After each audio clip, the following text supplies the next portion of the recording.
Una oxidada nave de carga emerge entre las sombras brumosas, con letras descoloridas en su mástil. Esperanza perdida. El motor rugía por sí solo. Una escalera de cuerda cayó desde la cubierta. ¿Subirías por esa escalera o te lanzarías al agua para enfrentarte a esa cosa que se arrastraba por debajo? Noche en Veracruz. Siluetas agitándose tras cristales amarillos, tentáculos vivos que huyen de los cohetes y un capitán caminando sobre el agua. Todo esto en esta historia. Apaga la luz y mírala hasta el final, porque esta noche el mar podría susurrar tu nombre. Hola amigos, hoy les contaré una historia muy especial. Esta historia es de mi familia, de mi abuelo Diego, que le sucedió en la costa de México. Era 1987. Mi abuelo Diego solo tenía 28 años. Era pescador en el puerto de Veracruz, un hombre de mar. Según me contaba, aquella noche todo había comenzado como siempre. Éramos 3 en el barco, solía decir. Yo, mi hermano Carlos y nuestro viejo amigo Manuel. Habíamos salido a pescar porque en aquella época era mejor pescar de noche. Pero aquella noche era muy diferente. Diego se dio cuenta enseguida. El mar estaba inusualmente tranquilo, no había olas. Era la noche antes de la luna llena. La luz plateada se extendía sobre el agua. Manuel no dejaba de quejarse. Diego, algo raro pasa. Mira, no hay pájaros, ni siquiera hay peces saltando. Diego intentó tranquilizarlo. Vamos, solo es una noche tranquila, ideal para pescar. Pero en su interior también sospechaba. El mar parecía contener la respiración, como si estuviera esperando algo. Aquella noche, la luna brillaba más de lo habitual. Diego recordaba muy bien cómo los rayos plateados se extendían sobre el agua como dedos fantasmales. El aire estaba muy quieto, no había ni una brisa nocturna que refrescara a los pescadores. ¿Notáis el silencio?, preguntó Carlos de repente, interrumpiendo el zumbido constante del motor. Normalmente se oyen gaviotas, delfines, algo. Manuel miró sus redes y negó con la cabeza. Es como si todos los animales hubieran huido de aquí. Diego frunció el ceño. En sus años de pescador había aprendido a leer el mar. Si había algún peligro, los peces se alejaban de ciertos lugares. Las aves marinas cambiaban su patrón de vuelo cuando se sentían amenazadas, pero nunca había visto tanto silencio. A unas 5 millas de la costa, Carlos se percató de algo. ¡Diego!, gritó. ¡Mira eso! Diego miró en la dirección que Carlos le indicaba. A lo lejos se alzaba una sombra indefinida.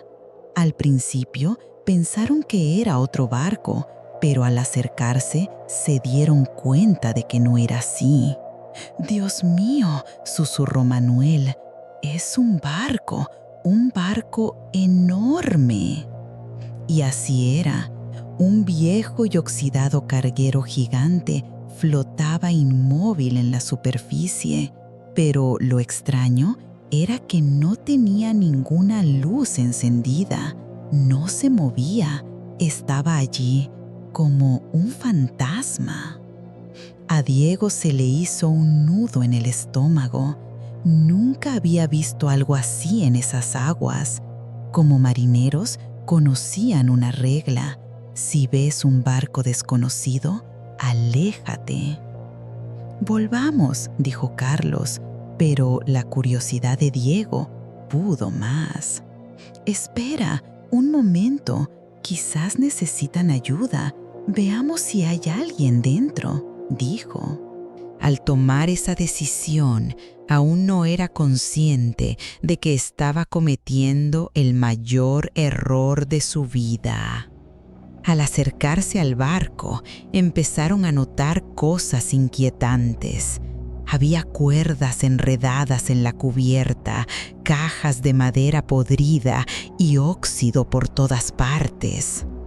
Primero llegó el olor, un olor dulce y repugnante que hizo que Manuel se tapara la nariz con la camisa. «Diego, vámonos, este barco está maldito», repetía Manuel. «El olor es como el de la muerte». Pero Diego ya se había acercado demasiado. Tocó el silbato para ver si había alguien en el barco. El primer silbido se oyó en el mar y luego nada. Tras el segundo silbido, la cubierta del barco se movió. Al tercer silbido llegó una respuesta desde el barco, pero no era un silbido. Era un grito inhumano que salía de la garganta. Diego se quedó paralizado porque ese sonido no pertenecía a ningún ser vivo que él conociera. Y en la cubierta se movieron unas sombras. «¡Sal de ahí!», gritó Carlos aterrorizado. Pero ya era demasiado tarde, porque algo en el barco los estaba llamando. Diego, mientras intentaba retroceder el motor, sintió que una fuerza invisible empujaba la embarcación hacia ese barco. ¿Qué harías tú si te quedaras atrapado en un bote y una fuerza desconocida te estuviera arrastrando hacia un barco desconocido? Comparte tus ideas en los comentarios. Tengo curiosidad. El motor de Diego funcionaba a toda velocidad, pero el bote seguía siendo arrastrado hacia ese barco.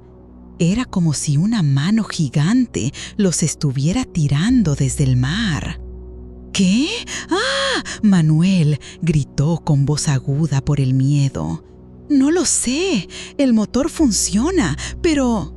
La voz de Diego se apagó, porque ahora se oían ruidos debajo del barco, golpes, gruñidos, como si piezas de metal rozaran entre sí bajo el agua.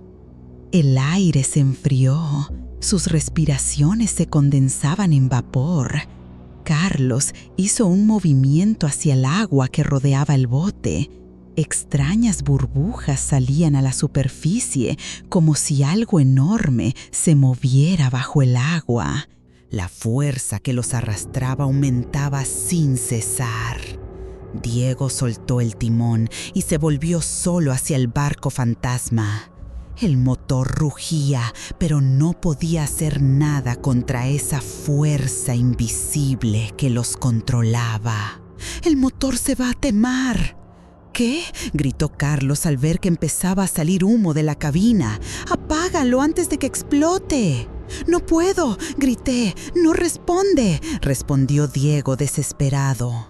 Las burbujas en el agua se multiplicaron y formaron círculos perfectos alrededor del barco. Manuel se inclinó hacia la cubierta y lo que vio le heló la sangre. «Chicos, hay algo grande moviéndose allá abajo», dijo con voz temblorosa. «Es tan grande como una ballena, pero no puede ser una ballena». Diego se acercó a la cubierta. A través del agua cristalina podía ver algo enorme deslizándose debajo. Era largo y delgado, pero tenía características extrañas que no se parecían a ningún animal marino.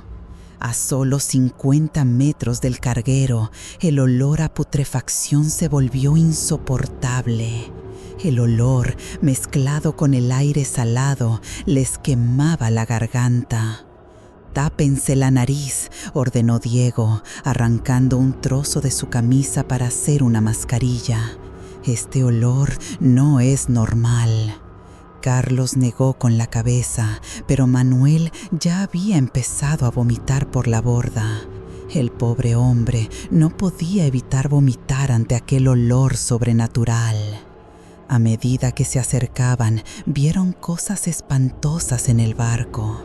El casco no solo estaba oxidado, sino que había algo moviéndose en su interior. Las algas negras se movían sin viento, formando patrones hipnóticos que hacían daño a los ojos. «¿Lo veis?», dijo Carlos, señalando la proa del carguero. «Hay letras escritas, pero borrosas». Diego entrecerró los ojos para intentar leer el nombre. Las letras eran rojas, pero parecían sangre fresca. «Esperanza perdida, Tampico». «Esperanza perdida», repitió Diego. «Nunca he oído hablar de ese barco». «Tampico está a cientos de kilómetros», añadió Carlos. «¿Qué hace ese barco en nuestras aguas?» Pero Manuel, ya recuperado de las náuseas, estaba pálido de miedo. «Esperen, esperanza perdida», murmuró. «Mi abuelo me habló de ese barco. Se perdió en una tormenta en los años 40. Toda la tripulación desapareció».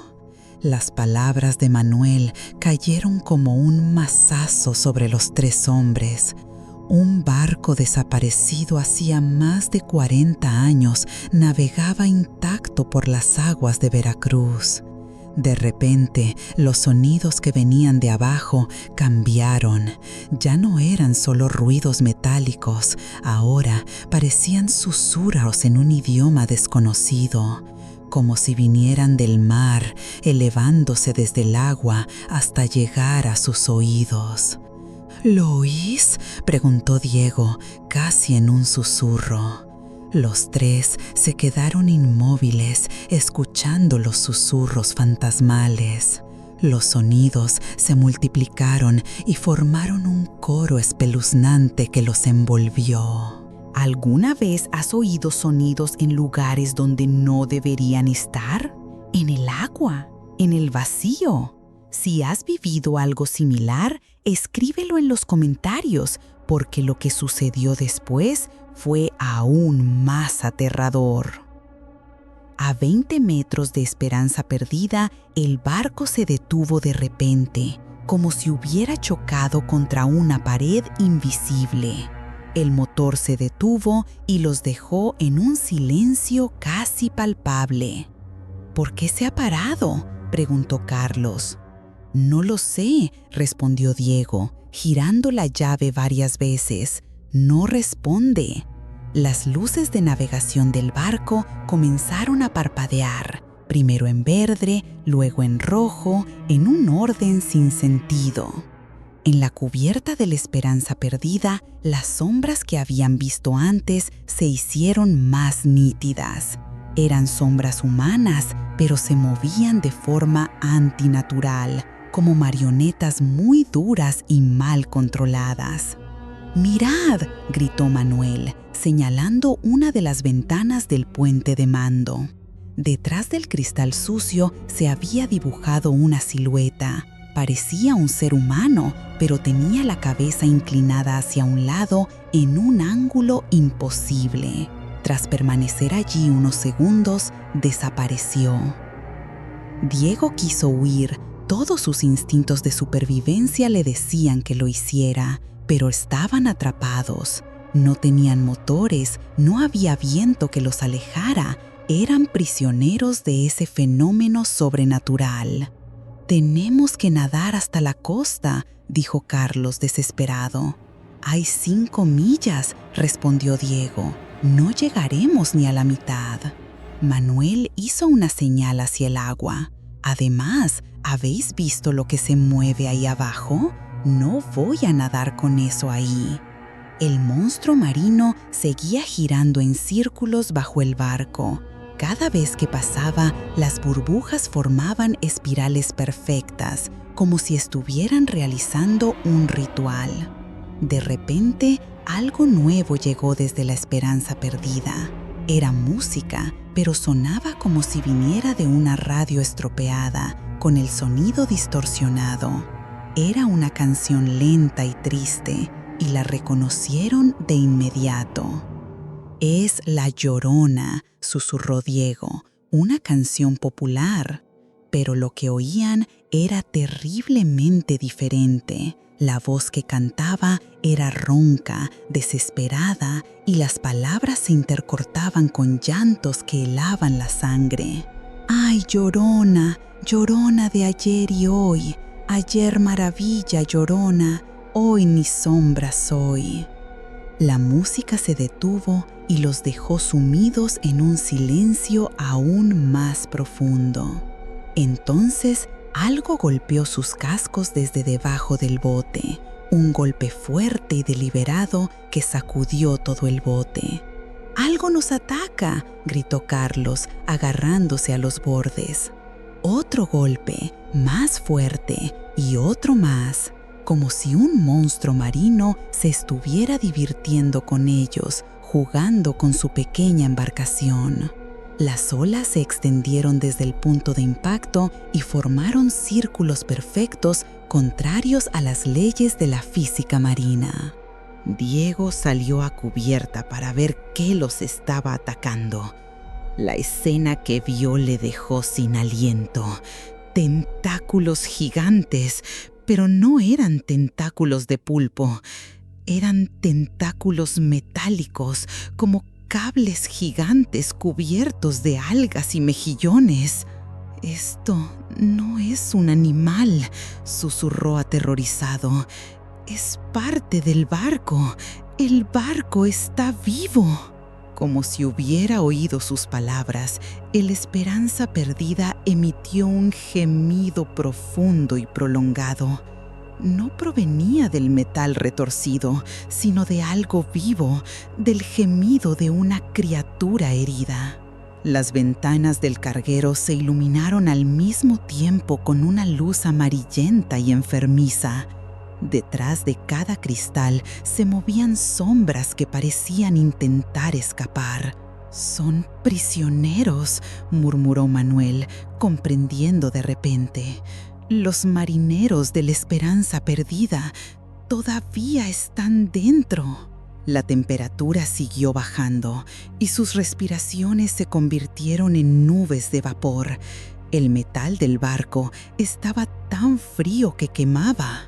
Y entonces una escalera de cuerdas se abrió lentamente desde la cubierta del barco fantasma y cayó frente a sus botes. Desde el interior del carguero resonó una voz grave y profunda. «Suban, suban enseguida. El capitán los espera». La voz de Esperanza Perdida se hizo más fuerte, más insistente. No era una orden, era una súplica desesperada que resonaba en lo más profundo de sus almas. «Por favor, salgan. Llevamos mucho tiempo esperando. Estamos solos», parecían suplicar. Diego sintió algo extraño en su mente, como si dedos invisibles acariciaran sus pensamientos. Sus piernas se movieron por sí solas hacia la escalera de cuerda. «¡Diego, no!», gritó Carlos, agarrándole del brazo. «Esa cosa nos matará». «Pero necesitan ayuda», dijo Diego, con una voz que parecía extrañamente lejana. «Llevan allí atrapados decenas de años. Piensa en el sufrimiento». Manuel lo entendió. «Está controlando nuestras mentes. El barco está usando algún tipo de poder para levantarnos». La lucha interior de Diego se hacía evidente. Sus ojos parecían ver cosas que los demás no veían. Sus manos temblaban mientras se estiraban hacia la escalera de cuerda. «Lo veo a un hombre», susurró Diego. «En el puente. Lleva un uniforme de capitán, pero está destrozado. Su cara, Dios mío, su cara está podrida, pero sus ojos están vivos y llenos de dolor». Carlos y Manuel se miraron horrorizados. Diego estaba viendo algo. «Me está hablando», continuó Diego. «Dice que se llama Capitán Rodrigo Mendoza. El barco se hundió en una tormenta en 1943, pero ellos sobrevivieron. Quedaron atrapados entre la vida y la muerte. Llevan 44 años navegando por estas aguas, buscando almas que los rescaten para poder descansar». La cuerda de la escalera se balanceaba frente a ellos. Cada movimiento parecía brillar con una luz verde pálida. ¿Alguna vez has sentido que controlaban tus pensamientos? ¿Que tus acciones ya no te pertenecían? Escríbeme en los comentarios, porque lo que le pasó a Diego ocurre más a menudo de lo que creemos. «¡Diego, aguanta!», gritó Carlos, sacudiendo a su hermano. «Es una trampa. No subas a ese barco». Pero Diego ya había subido las escaleras. En cuanto tocó la cuerda, una corriente eléctrica recorrió su cuerpo. No era doloroso, más bien relajante. Era como si hubiera encontrado su hogar. «Es una sensación agradable», dijo Diego, con una extraña sonrisa, «como volver a casa después de mucho tiempo». Manuel, fuera de sí, tomó una decisión desesperada. Cogió uno de los remos de emergencia y golpeó las manos de Diego para que soltara la escalera. «¡Despierta!», le gritó a la cara. «Este no es tu hogar. Tu hogar está en Veracruz, con María y tus hijos». Los nombres de su mujer y sus hijos parecieron disipar la niebla que cubría la mente de Diego. Sus ojos volvieron a enfocar y, horrorizado, se alejó de la escalera. «¿Qué estaba haciendo?», preguntó aturdido. «El barco te estaba controlando», le explicó Carlos. «Casi te lleva arriba». Desde el Esperanza Perdida se oyó un grito de desesperación que hizo temblar el agua a su alrededor. Las luces de las ventanas parpadearon y las siluetas detrás de los cristales se movieron con más desesperación. «No podéis ir», gritó el capitán, ahora lleno de ira. «Queremos vuestras almas, queremos libertad». Los tentáculos metálicos bajo el barco se movieron. Uno de ellos salió del agua, cubierto de algas negras y mejillones. Era tan grueso como un poste de teléfono y estaba cubierto de mejillones. «¡El barco va a volcar!», gritó Manuel, mientras el barco se balanceaba peligrosamente. El tentáculo se enroscó sobre ellos como una serpiente gigante y oscureció parcialmente la luna. Se dieron cuenta de que no era completamente metálico, tenía partes orgánicas y palpitantes. Carlos agarró el otro remo y golpeó el tentáculo con todas sus fuerzas. El golpe produjo un sonido extraño, como el de una campana rota y el gemido de una bestia. El tentáculo se retiró un momento, pero volvió a atacar. «No podemos luchar contra esto», gritó Manuel. «Es demasiado grande». Alrededor del barco aparecieron más tentáculos que agua. Cada uno era diferente. Algunos parecían cables de acero trenzados, otros estaban cubiertos de piel de tiburón y otros estaban completamente cubiertos de pequeños animales con caparazón que se movían como una masa viva. Diego, que había recuperado la compostura, buscó algo que pudiera usar como arma. En la bolsa de emergencia encontró una bengala. «¡Atrás!», gritó mientras disparaba la bengala y la apuntaba hacia los tentáculos. La luz roja cegadora surtió efecto. Los tentáculos se retorcieron como si la luz los quemara y se retiraron a las profundidades con un chirrido metálico. «¡Luz!», gritó Diego. «La luz les hace daño». Encendió una segunda bengala y la levantó en el aire. Los tentáculos se alejaron, pero no desaparecieron. Esperaban justo debajo del agua. La voz del capitán de la Esperanza Perdida se había vuelto más seria. Ya no era súplica ni ira, sino algo más oscuro. «Sois muy listos, pescadores», dijo con una sonrisa en la voz, «pero las bengalas no duran eternamente, y nosotros sí». Como para enfatizar sus palabras, comenzaron a aparecer siluetas en la cubierta del barco. Eran los marineros del barco maldito, pero tenían un aspecto espantoso. Algunos caminaban sin extremidades, otros tenían la ropa hecha jirones y se movían como si estuvieran bajo el agua. Y todos tenían la piel gris y húmeda que Diego había visto en sus sueños. «Hemos esperado 44 años», continuó el capitán, «44 años navegando sin rumbo, sin poder morir. ¿Sabéis lo que eso significa? ¿Sabéis lo que significa estar en el limbo entre la vida y la muerte?» Diego, a pesar del horror, sintió compasión. «Lo sentimos, pero no podemos ayudarles». «Podéis hacerlo», gritó el capitán. «Tomad nuestro lugar, dejadnos descansar por fin, es justo». Los hombres en la cubierta se dirigieron hacia la escalera de cuerda. Avanzaban con movimientos antinaturales, como si les hubieran roto las articulaciones.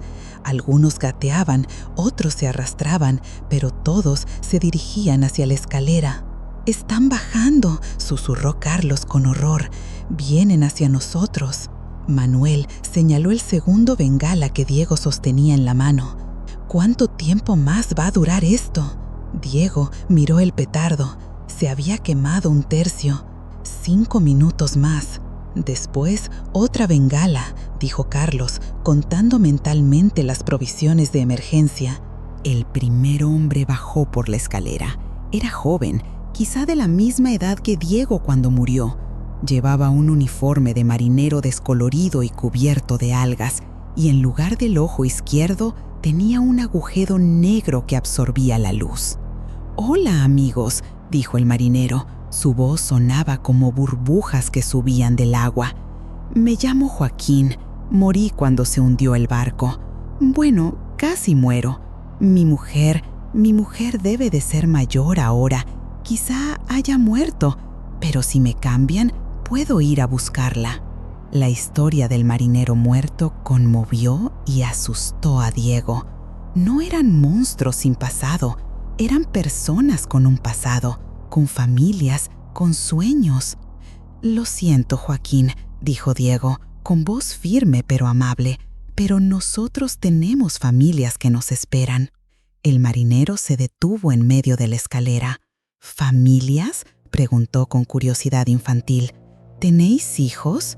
«Sí», respondió Diego, «tengo 2 hijos pequeños. Carlos tiene una novia con la que se va a casar pronto». «Niños», susurró el marinero. Su rostro se transformó. La maldad desapareció y fue sustituida por un sentimiento que parecía auténtico dolor. Yo también quería tener hijos algún día». Otro miembro de la tripulación bajó por las escaleras. Este hombre era más viejo, tal vez el segundo capitán. Su aspecto era aún peor que el del marinero. «Joaquín, deja de hablar con ellos, te lo ordeno, súbelos arriba, el capitán está perdiendo la paciencia».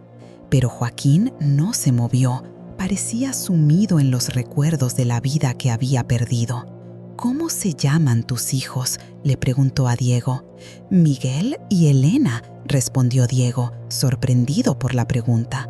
«Miguel y Elena», repitió el marinero, con una sonrisa melancólica. «Son nombres bonitos. Iba a llamar Miguel a mi primer hijo, como mi padre». El segundo oficial se enfadó. «Ya voy», respondió el marinero, pero volvió la mirada hacia Diego. «Cuida bien de Miguel y Elena. La muerte se lleva todo muy rápido». La bengala que Diego sostenía en la mano estaba a punto de apagarse.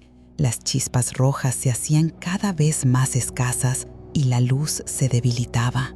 «La segunda bengala», susurró Carlos y le pasó una nueva a su hermano. Diego encendió la segunda bengala justo cuando la primera se apagaba. La nueva luz brillante hizo tambalear a los dos en la escalera, como si estuvieran sufriendo. Pero ahora había movimiento en la cubierta de la esperanza perdida. Más personas se acercaban a las escaleras y la voz del capitán sonaba más fuerte que nunca. «Dejen de comportarse como emocionales. Tráiganlos aquí o bajo yo». El agua alrededor del barco volvió a hervir, pero esta vez con más fuerza. Los tentáculos volvieron a aparecer, manteniéndose a una distancia que la bengala no podía alcanzar, pero al acecho. Y entonces, desde el mar, surgió algo que hizo que todo lo que habían visto antes pareciera insignificante. Era el capitán Rodrigo Mendoza, pero no estaba usando la escalera. Caminaba sobre el agua y se acercaba a su bote. Incluso en su muerte conservaba una postura majestuosa. Alto, con el uniforme de capitán aún puesto, llevaba en su cuerpo las huellas de décadas de vida en el mar. Pero su rostro era una pesadilla. La mitad izquierda aún era humana. La derecha estaba cubierta de mejillones y corales que crecían desde el cráneo. 44 años, dijo el capitán con voz firme. 44 años vagando, esperando este momento. Y vosotros sois perfectos, 3 pescadores, como éramos antes. Se detuvo a unos metros del barco, como si estuviera sobre el agua, en tierra firme. Yo también era como ustedes, continuó. Tenía una familia, tenía sueños, tenía esperanzas, pero el mar nos llamó y ahora le pertenecemos. Únanse a nosotros voluntariamente, la transición será fácil. Si se resisten, será doloroso. Diego examinó la bengala que tenía en la mano. Ya se había tragado la mitad. «¿Y si nos negamos?», preguntó, pero temía oír la respuesta. El capitán sonrió. Esa sonrisa fue la cosa más aterradora que Diego había visto en su vida. «Entonces os llevaremos por la fuerza», dijo con una leve sonrisa.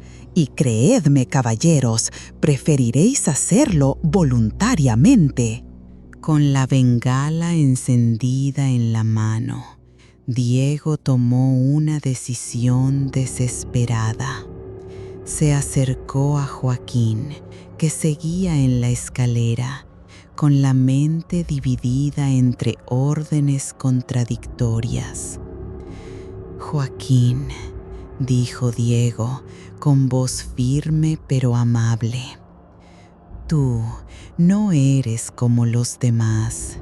Aún recuerdas lo que es ser humano, el amor, la familia, los sueños».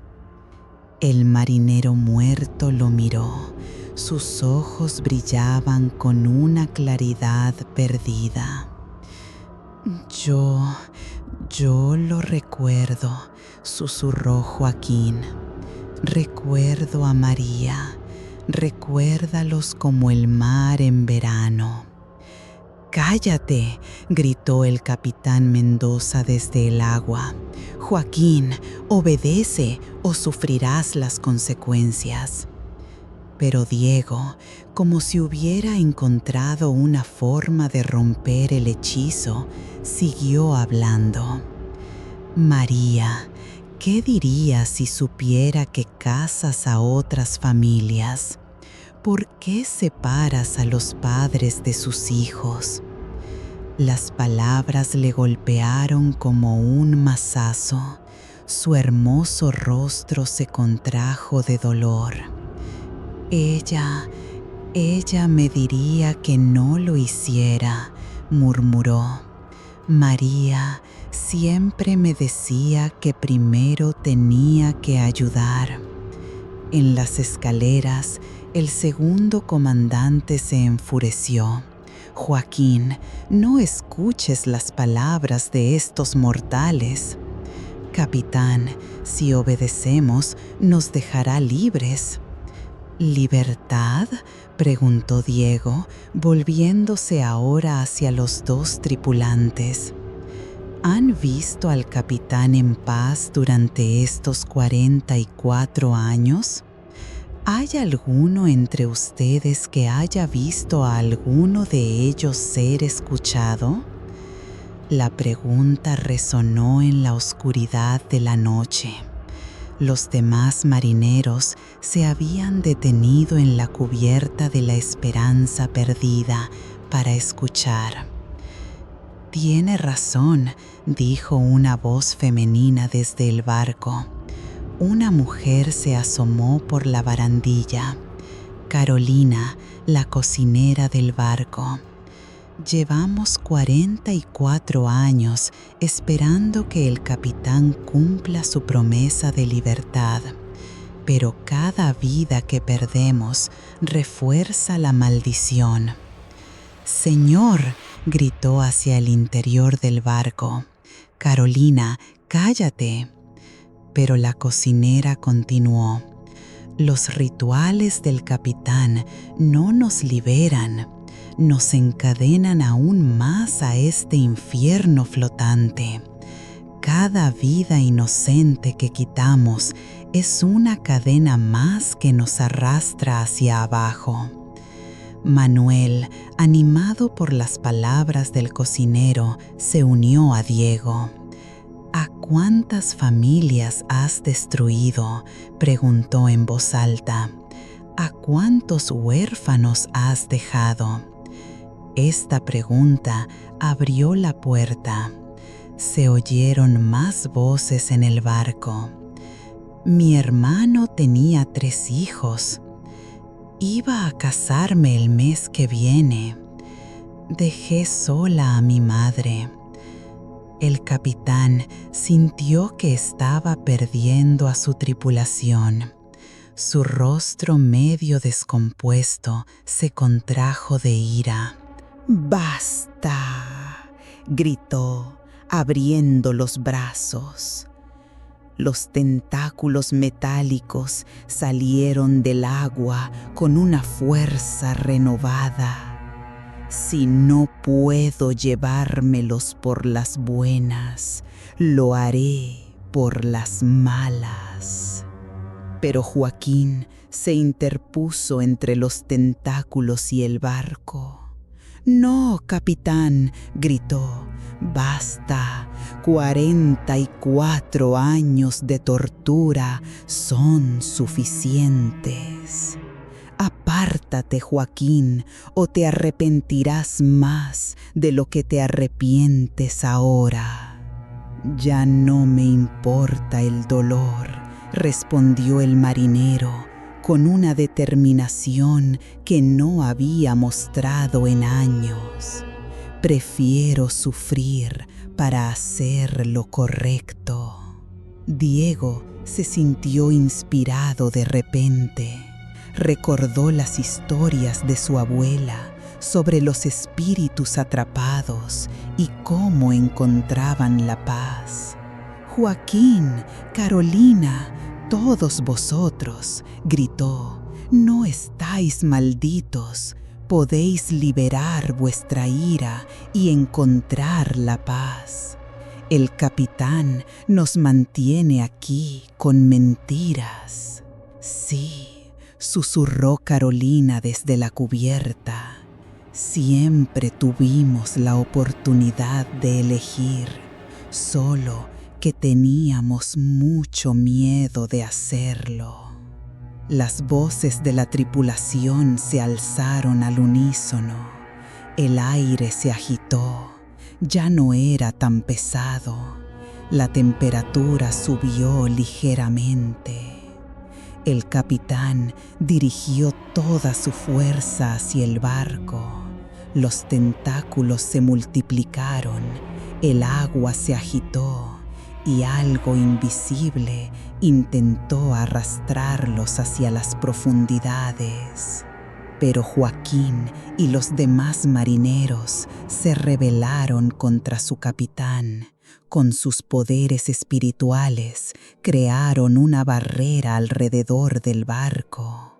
«Salid de aquí», gritó Joaquín. «No podemos mantener esta defensa por más tiempo». Diego miró la bengala. Solo quedaban unos centímetros. «El motor», gritó Carlos. «Inténtalo de nuevo». Diego giró la llave y el motor arrancó. La energía que los mantenía cautivos se había disipado con la rebelión de la tripulación. «Gracias, Joaquín», gritó Diego mientras se alejaba de la esperanza perdida. «Cuiden a sus familias», respondió el marinero muerto, «y recuerden, el amor siempre vence al miedo». Mientras se alejaban, pudieron ver lo que ocurría en el barco maldito. Los tripulantes que habían elegido la salvación comenzaron a brillar con un color dorado y desaparecieron en paz. Sin embargo, el capitán y los que le eran leales se hundieron con el barco, condenados a arrastrar su maldición. Carolina fue la última en desaparecer. Después de despedirse de ellos, se convirtió en partículas de luz que se elevaron hacia la luna. Al amanecer, llegaron al puerto de Veracruz, temblando y traumatizados. El motor funcionó sin problemas durante todo el viaje de vuelta, como si nunca hubiera fallado. Nadie más supo de aquella noche, salvo ellos tres. Diego abrazó con fuerza a sus hijos, Miguel y Elena, y se sintió más agradecido que nunca por cada día que podía pasar con ellos. Años más tarde, Diego me contó este suceso y me mostró algo que había guardado de aquella noche. En su bolsillo había encontrado una concha marina que no estaba allí antes. La concha era lisa y brillaba ligeramente al tocarla. «Creo que es de Joaquín», dijo con los ojos llenos de lágrimas. «Me recuerda que, incluso en la noche más oscura, siempre hay esperanza de salvación». ¿Crees que incluso los peores pueden salvarse? ¿Crees que el amor y la bondad pueden vencer al mal? Me encantaría leer tus opiniones en los comentarios.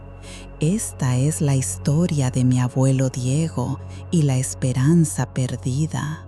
Suscríbete y activa la campana para no perderte ninguna historia. Nos vemos en el próximo video y recuerda, siempre hay una luz en la oscuridad.